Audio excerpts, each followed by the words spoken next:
विश्वरत्न बौद्धिसत्व संविधानकार doctor Babasaheb Ambedkar सम्राटाचे सम्राट अशोक बहुजनांच्या सर्व महापुरुषांना विनम्र अभिवादन करून धम्ममंचकावरती उपस्थित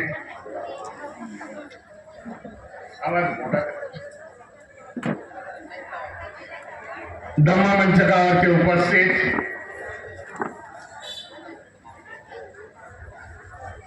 पूज्य म्हणते पयाबोधीजी महाथेरो,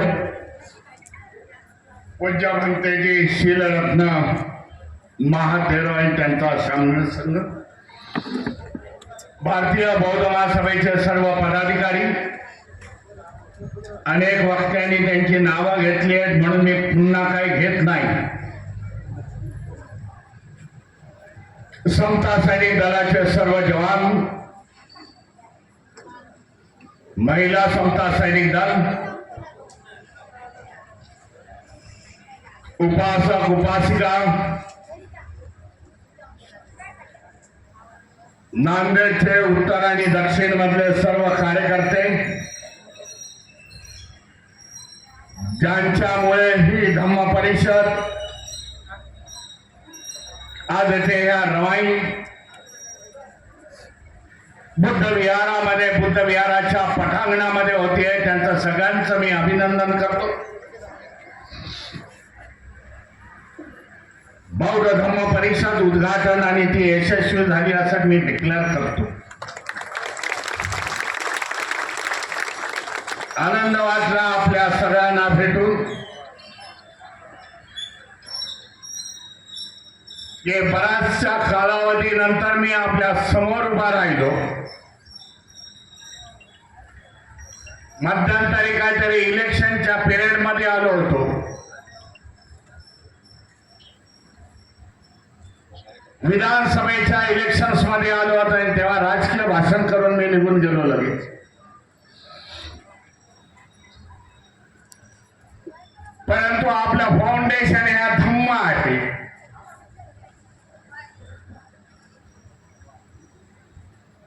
जे बाबासाहेबांनी आपल्याला भारतीय बौद्ध महासभेच्या माध्यमातून दिलेलं आहे, जे बाबासाहेबांची संकल्पना होती, या समाजामध्ये टप्प्याटप्प्याने बदल घडवण्याची,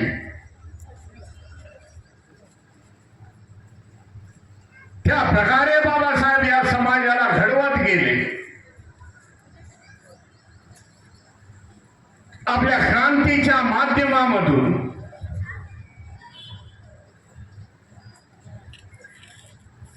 एकोणीसशे 20 मध्ये मुकनायकाची सुरुवात केली. ज्या माध्यमातून हा समाज घडावा, ते पाक्षिक लोकांनी वाचावं, समजून घ्यावं आणि टप्प्याटप्प्याने बाबासाहेब क्रांतीच्या पुढे येत आहेत.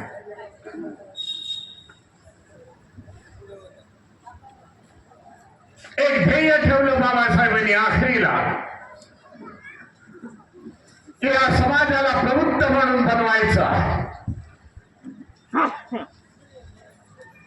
म्हणून 20 मार्चचा चौदार सत्याग्रह, त्याच्यानंतर काळारामाचा सत्याग्रह 1935 चा, शेड्यूल कास्ट फेडरेशनची घोषणा, कार्यवाही, राजकीय पक्ष, शैक्षणिक संकुल निर्माण करणं, सिद्धार्थ कॉलेज सारखी,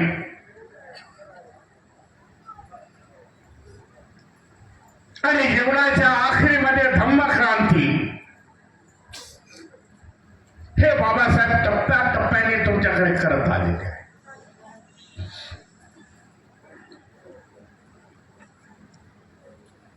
आणि त्या मागणारे नाही तर देणारे झालेलो आहोत. हे क्रांती घडली बाबासाहेबांच्यामुळे घडली. महापुरुषाच्या विचारामुळे घडली. भगवान गौतम बुद्धाच्या धम्मामुळे घडली.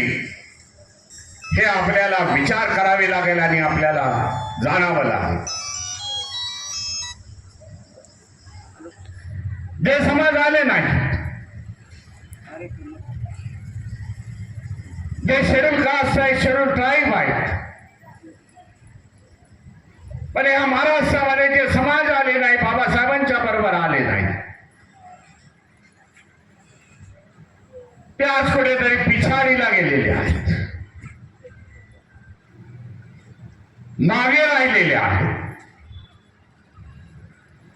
कारण ज्या व्यवस्थेमध्ये आहेत ती लोक, ज्या संस्कृतीमध्ये आहेत, ते संस्कृती त्यांना कधीच पुढे जाऊन देणार नाही. ज्याने पाखंडवाद आणि अंधश्रद्धा सोडली, ज्याने विज्ञानाशी कास्ट मध्ये बघत असताना मला जाणवलं की सम्राट अशोकाला मानणारा खूप मोठा वर्ग आहे या देशामध्ये आहे.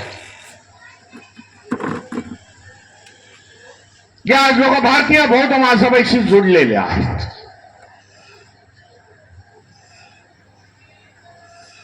त्या सम्राटाचा अशोकाचा इतिहास या महाराष्ट्राला माहिती नाही. देशामध्ये इतिहास कधी शिकवला गेला नाही, सांगितला गेला नाही.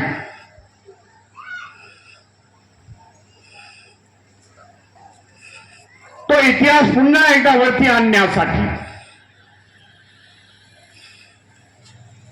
सम्राट अशोकाची जयंती भारतीय बौद्ध महासभा देशभरामध्ये साजरी करेल. अशा प्रकारचं परिपत्रक काढलं आणि त्याचे परिणाम चांगले झाले.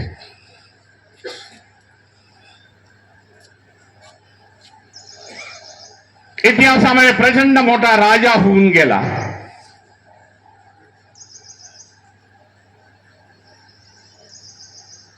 जे अलेक्झांडरचं उदाहरण दिलं जातं,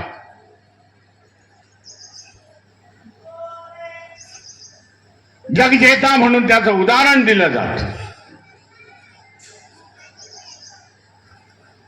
त्याच्यापेक्षा वरचं सम्राट अशोक होते असं मी तर समजतो.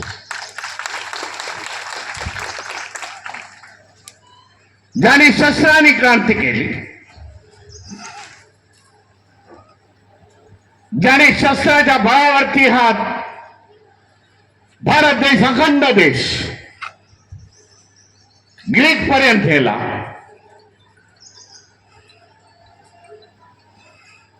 पाकिस्तान, नेपाळ, बांगलादेश, अफगाणिस्तान, त्याच्या पुढे ग्रीक, एवढी आपली बाउंड्री होती, भारताची बाउंड्री होती. जे काही संघटना ज्यांना 100 वर्ष झालेली आहेत, अखंड भारताचं स्वप्न बघत आहेत, त्यांना सांगावं असं वाटेल अखंड भारत सम्राट अशोकाच्या काळामध्ये होता. ज्याने शस्त्रांनी क्रांती केली, ज्याने शस्त्र खाली ठेवली. भगवान गौतम बुद्धाचा धम्म घेतला, ज्याने शांतीने, समतेने आणि करुणाने संपूर्ण जग पुन्हा एकदा जिंकलं, तो सम्राट, त्याच्याशिवाय दुसरा राजा होऊ शकत नाही. म्हणून त्याचं स्मरण करावं, त्याचा इतिहास लोकांच्या समोर जावा, बौद्धांच्या लोकर जावा, बौद्धांनी समजावा आणि इतरांना सांगावा, हा उद्देश होता.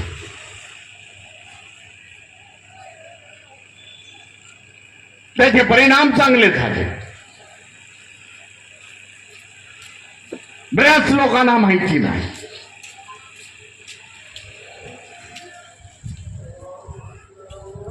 बाबासाहेबांच्या वेळेला आपटे नावाच्या माणसाने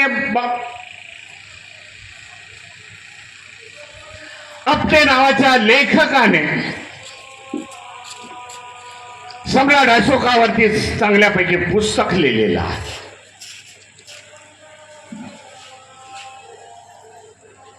आणि त्याचं पुन्हा दुबारा प्रिंटिंग बुद्धभूषण प्रिंटिंग प्रेस मध्ये 1962 ला झालेला, की लोकांच्या समोर हा इतिहास यावा. परंतु मध्यंतरीच्या काळामध्ये त्याच्यावरती जास्त भाष्य झालं नाही.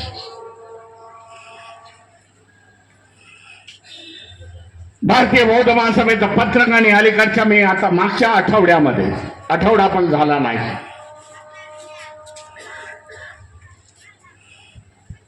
27-28 ला मी 28-29 ला मला वाटतं मी जौनपूर मध्ये होतो. जौनपूर, बदलापूर आणि देवरिया ह्या उत्तर प्रदेशाच्या 3 जिल्ह्यामध्ये सम्राट अशोकाची जयंती होती. कदाचित व्हॉट्सअपच्या माध्यमामधून आपण बघितलं असेल, कारण खूप त्यांनी व्हायरल केलं. 10,000 लोक जमले होते जौनपूरच्या मीटिंगला. सम्राट अशोकाची जयंती, मान्यवर काशीनाथांची जयंती, अशा संयुक्त जयंत्याचा कार्यक्रम होता. जे मी मगाशी म्हणालो चांगले परिणाम दिसतात, त्या धम्ममंचकावरती माझ्या बरोबर यादव समाजाचे लोक होते. जे यादव संख्येने जास्त आहेत उत्तर प्रदेशामध्ये. माझ्या बाजूला मोरिया होते, कुशवा होते, सैनी समाजाचे लीडर होते.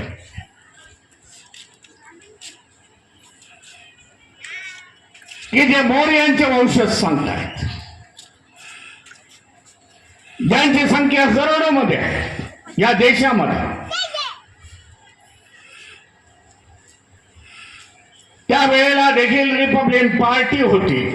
रेफरन्स म्हणून देतो, राजकीय नाही म्हणून. 1960च्या काळामध्ये रिपब्लिकन पार्टी उत्तर प्रदेशमध्ये होती. त्याचं नेतृत्व देखील मोरियानी केलेलं आहे. मोरिया होते, बीके मोरिया वगैरे असं त्यांचं नाव होतं, बुद्धप्रिय मोरिया असं. ते त्यावेळेला 3 खासदार होते आणि 18 आमदार होते. रेफरन्स सांगण्याचा रेफरन्स हा जे लोक त्यावेळेला रिपब्लिकन बरोबर होते, हे ज्यांची संख्या करोडोमध्ये आहे.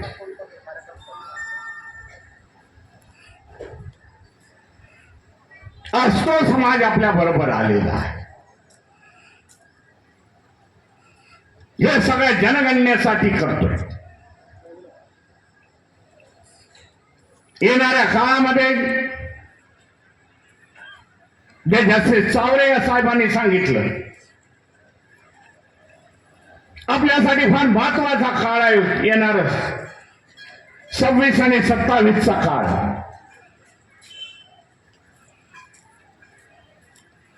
की भारत सरकारच्या माध्यमातूनही जनगणना होते, की कोणी नाकारू शकत नाही.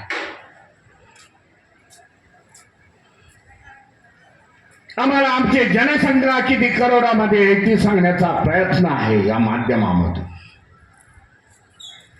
2011 मध्ये झाली. देशामध्ये 83 लाख बौद्ध आहेत असं सांगण्यात आलं. आज आपल्याला दाखवायचे आहे की आम्ही किती करोडोमध्ये या देशामध्ये आहे. त्याच्यासाठी ही जनगणना महत्वाची आहे.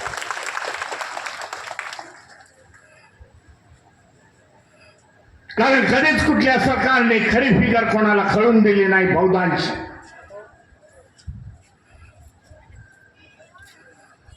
परंतु समाज आज प्रबुद्ध झालेला आहे. मग तो महाराष्ट्रातला असेल किंवा उत्तर प्रदेश हिंदी भाषिक स्टेट असतील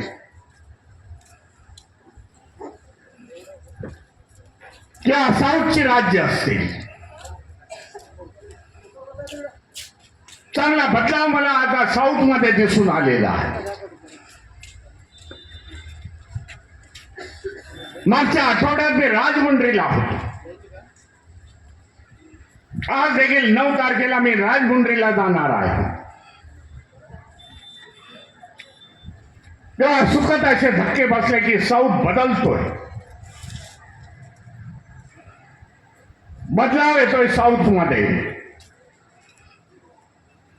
बाबासाहेबांच्या प्रतिमा तर एवढ्या आहेत की नॅशनल रेकॉर्ड होऊ शकेल, जागतिक रेकॉर्ड होऊ शकेल एवढ्या बाबासाहेबांच्या प्रतिमा आणि पुतळे आहेत. परंतु आता त्याच्या बाजूला भगवान गौतम बुद्धाची मूर्ती लावतायत. हा आपल्यासाठी खूप सुखद असं. राजकीय दृष्ट्या बाबासाहेबांना स्वीकारलं, धार्मिक दृष्ट्या स्वीकारा, अशा प्रकारचं मी तिथं प्रबोधन करत असतो. कठीण आहे थोडस, आंध्र प्रदेशामध्ये थोड्यामध्ये कठीण आहे, परंतु बदलाव होतो. त्यांना देखील कळलेला येणाऱ्या जनगणनेमध्ये आम्ही काय लिहायला पाहिजे म्हणून जी काय आकडेवारी येणाऱ्या काळामध्ये 26ला प्रॉपर्टीची जनगणना आहे, म्हणजे घराची जनगणना आहे, आणि 27ला 1 to 1 म्हणजे पर्सन टू पर्सन माणसाची जनगणना होईल. ती पण महत्वाची आहे, ही देखील महत्वाची आहे. आणि त्या माध्यमातून दाखवायचं आहे की बाबासाहेबांची क्रांती या देशामध्ये यशस्वी झाली. जो धम्म बाबासाहेबांनी आम्हाला दिलेला आहे, जो भारत देश ही भगवान गौतम बुद्धाची जन्मभूमी आणि कर्मभूमी आहे. विदेशामध्ये जेव्हा बौद्ध भिक्खू विचारतात सभ्य से कम हो क्या, तेव्हा त्यांना सांगावं लागेल हम लोकसंख्या से इतने आज करोड लोक हो गए, हे सांगावं लागेल. मध्यंतरी युपी मध्ये मला विचारण्यात आलं होतं, लखनौ मध्ये, एक 2 वर्षापूर्वीची गोष्ट. मानसिकता कशी आहे आपण जाणता, या देशामध्ये मानसिकता कशा प्रकारे चाललेली आहे. त्या मानसिकतेमधून पत्रकार देखील तयार होत आहेत. भीमराव क्या कर रहे हैं, बौद्ध धम्म का प्रचार और प्रसार करके. बोला खुश नहीं भाई, बौद्ध धम्म का हम लोग प्रचार और प्रसार कर रहे हैं भाई. मैं बोलो देश की जो आज प्रतिमा है, ये प्रतिमा विषमवादी है. वो पहले आप सोच लो, एक समाज दूसरे समाज को नफरत से देख रहा है. ये हम लोग बदलाव चाहते हैं, हम लोग क्षमता लाने की कोशिश कर रहे हैं, भाईचारा लाने की कोशिश कर रहे हैं, करुणा की कोशिश कर रहे हैं. भाई जाके देखो जहां जहां बौद्ध धम्म है, जो दुनिया में आज 17-18 कंट्रीज है, देश है, जिस राष्ट्र का धम्म ये बौद्ध धम्म है, वहां अमन और शांति है, आगे है. ये हमें करना है इस देश में, बौद्ध धम्म का प्रचार और प्रसार कर. अशा प्रकारची आज मानसिकता या देशामध्ये आहे. ते बदलण्याचा प्रयत्न आहे, समता आणण्याचा प्रयत्न आहे.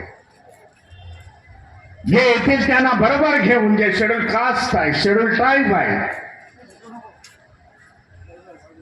समूह आहेत, मोठे समूह आहेत,